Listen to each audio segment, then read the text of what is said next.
Okay, guys, so today we're going to be talking about the Persian Wars.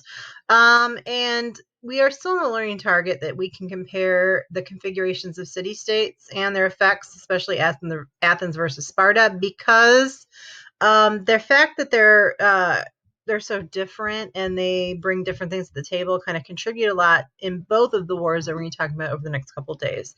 The first one is Persia, and they both have very different outcomes. Let's see if I can move my face, but again, it's like sticky face. It doesn't want to move. There we go. Okay.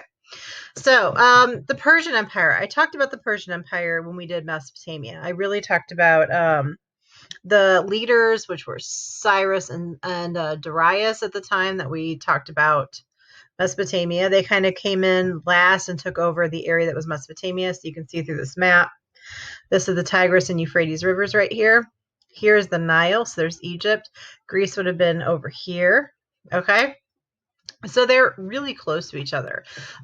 They both were building new empires around 500 BC. The difference between the two is that Greece was building these city-states that were very strong, but they were all separate, which doesn't help Greece. When you have a whole bunch of different city-states that not always cooperate, they don't work together very well when it comes time to fend off enemies.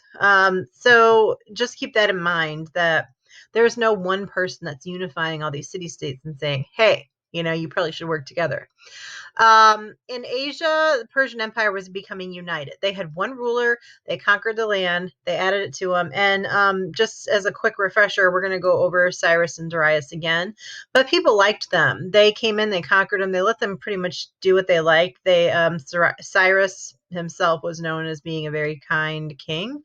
And they kind of just left him alone as long as they paid a tribute for protection. So they kind of really helped with uniting all these lands together. It was only a matter of time before Persia would come for Greece to continue its growth. So the first people of Persia lived in today what is southwestern Iran. They were great warriors and nomads. Nomads are people that move from place to place. They herded cattle. A lack of unity among the Persian warriors led them to being dominated by others for many years. The first person who ruled the Persian Empire is Cyrus the Great. That's him in the background there, if I can move a little bit. He ruled from 559 to 530 BC, and he was the remarkable leader who would unite the Persians into one large, powerful kingdom.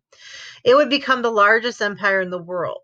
So remember that when they go to war with these people, they're like huge. They're the biggest ones in the world at the time, the biggest empire. Following Cyrus's death, the empire would continue to grow, and they added Egypt and they added parts of India. So at the time when they start to clash, it's pretty big. The Persian Empire would also add northern Mesopotamia, Asia Minor, Syria, Canaan, and the Phoenician cities under Cyrus. Pretty big. He was known to be a merciful ruler. Like I said before, he treated his subjects fair and well. They liked him because they could keep their religious practices. They could keep what they were doing.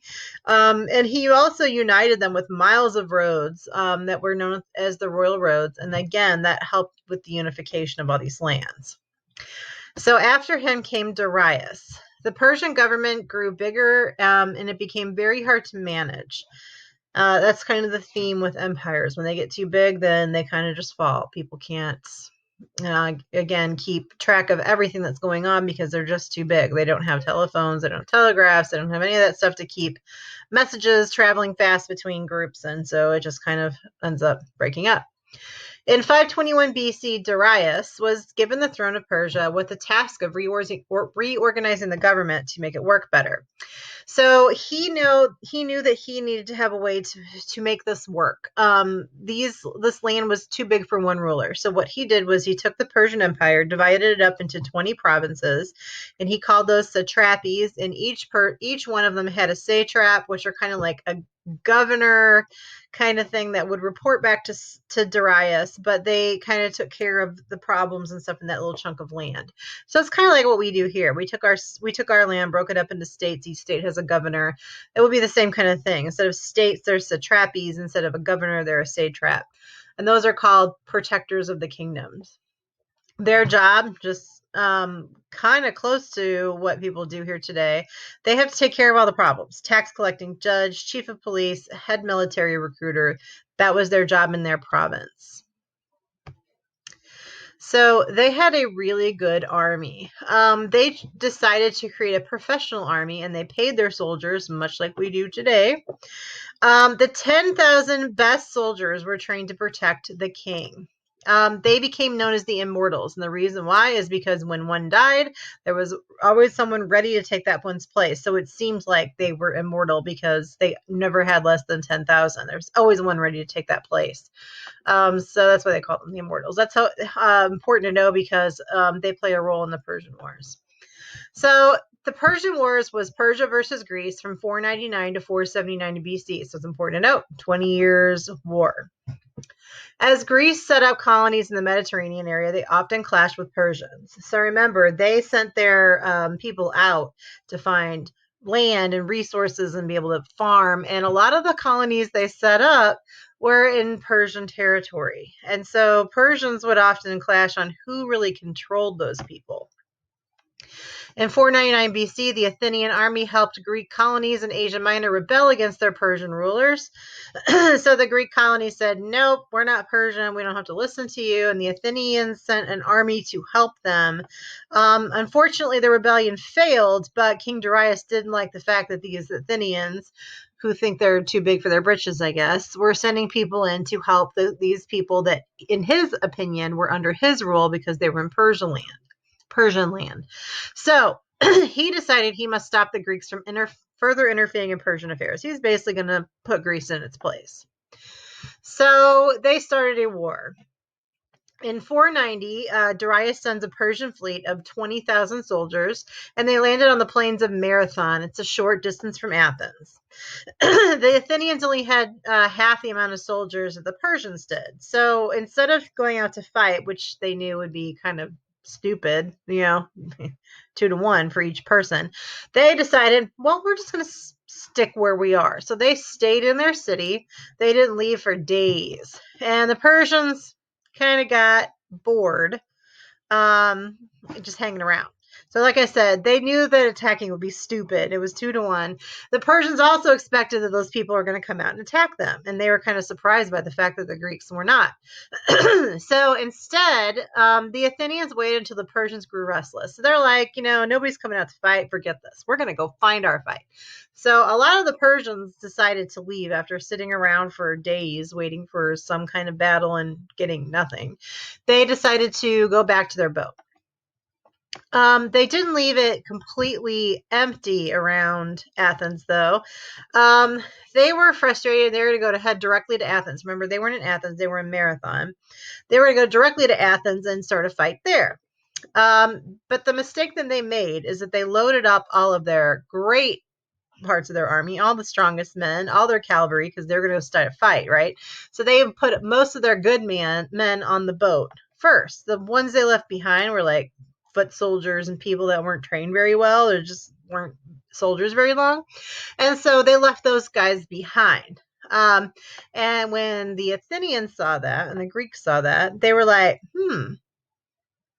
I think we can win.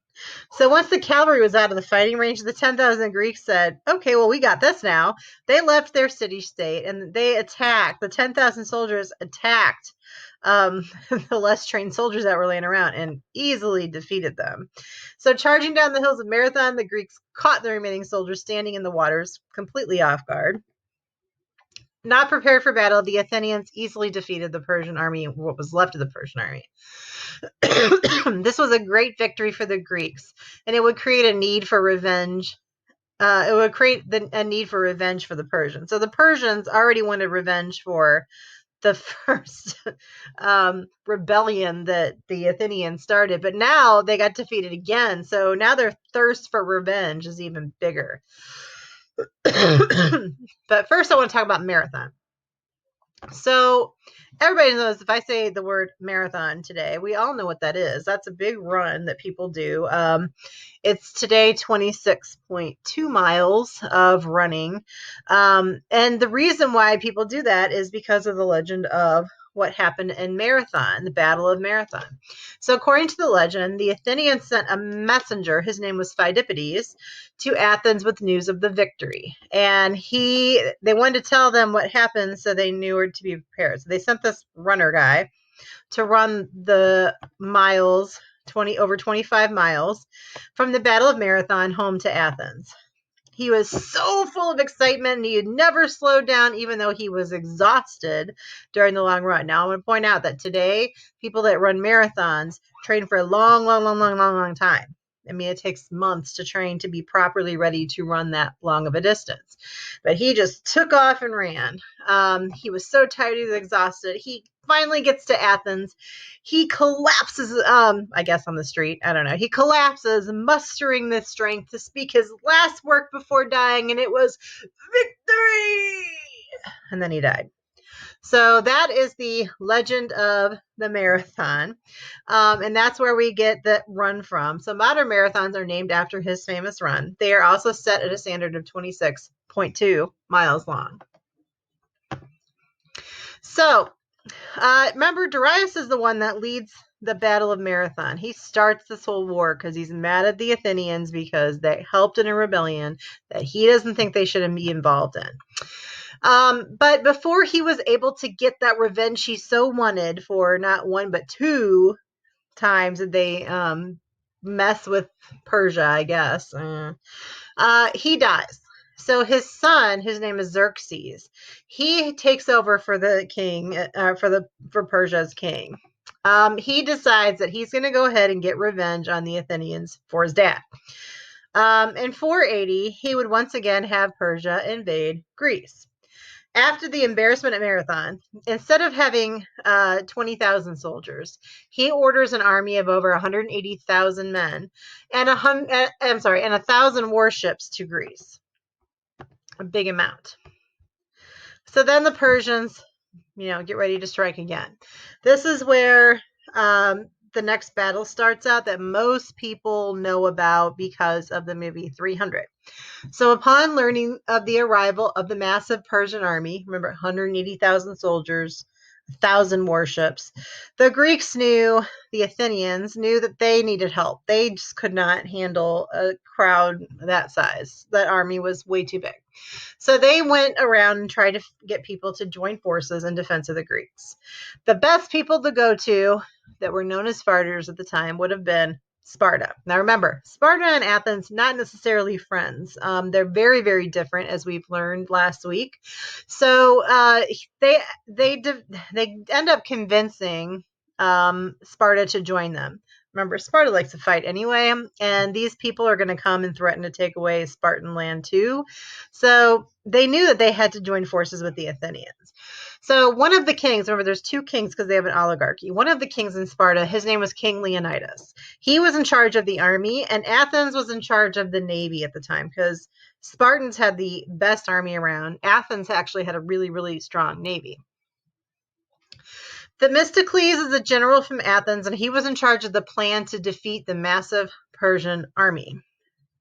And that's where you get the Battle of Thermopylae. And that is what is depicted in the movie 300. The Greeks knew the huge Persian army depended on a supply of boats for food. So they knew that their best chance to weaken the Persians, to attack them, was to attack the supply ships. If they cut off the food, they would cut off the army's food source, and they would have no chance, basically, to make it. They would have to turn around and go back to Persia. So in order to stall the Persians from marching on Athens, they decided to block them at this small mountain pass called Thermopylae. And that's what you see in the background here is these Persian soldiers marching in to this little mountain pass. When you march in with a whole bunch of groups into a small area, you're going to be bottlenecked in. It's going to be easy to start picking off people. So a united Greek army of 7,000 kept the Persians held up for days until a Greek trader led the Persians in a new direction. And that's the mountain pass. This led to King Leonidas of Sparta sending the Greek troops to safety. So he sent almost all those 7,000 people to safety and told them to come up with a plan to get those ships. And in order to stall them, he and approximately 300 Spartan soldiers defended the mountain pass. Though the Spartans lost the Battle of Thermopylae, they saved thousands and gave the Greek navy time to assemble 200 ships to attack the Persian supply ships. So again, 300 men against 180,000 soldiers. They lasted several days before finally all of them died. Battle of Salamis. So the last main battle of the Persian Wars was the Battle of Salamis. So this is where they have to pick off those those Persian ships.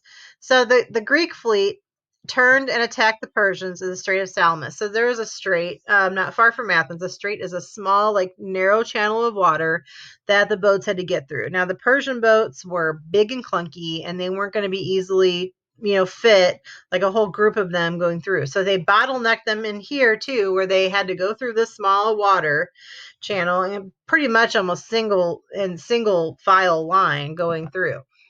It was a benefit for the smaller, faster Greek boats because they could get through the water. The Persian, again, they were these big boats. They couldn't maneuver very well in those tight areas. So the plan worked. The Greek Navy just destroyed the Persian army in this little strait. It was a really good strategic battle plan. The entire Persian fleet of warships was just gone. They systematically just picked them apart one by one as they tried to get through this narrow waterway. However, the Persian soldiers being carried on the ships reached land, some of them did, and they began to march to Athens. And this is kind of where that was kind of done. You got the Battle of Plataea next. Wasn't much. When the Persians reached Athens, it had been abandoned. They sent all their people out. The Persian army, wanting a fight, they burnt Athens to the ground, and they kept on marching through the city. The north of the city, the Greeks had assembled their largest army to date. So as they were burning down an empty city, the Greeks decided to got all their soldiers together. They were wearing solid body armor and carrying long spears. And this is what's left of Plataea today. The Greek forces had been trained by the Spartans. So again, Spartan war coming in very handy. They were ready to fight. At the Battle of Plataea, the Greek forces destroyed the once powerful Persian army. This defeat sent the Persians to retreat to the safety of Asia Minor. By working together, the Greek city-states had saved Greece, and the Persians would not return. So this leads to the Persian Empire just breaking apart.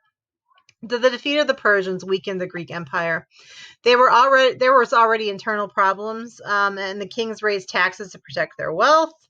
A fight for the throne took place with 6 of the next 9 rulers being murdered by a family member who wanted the throne. That's a big chunk of people murdered by their family.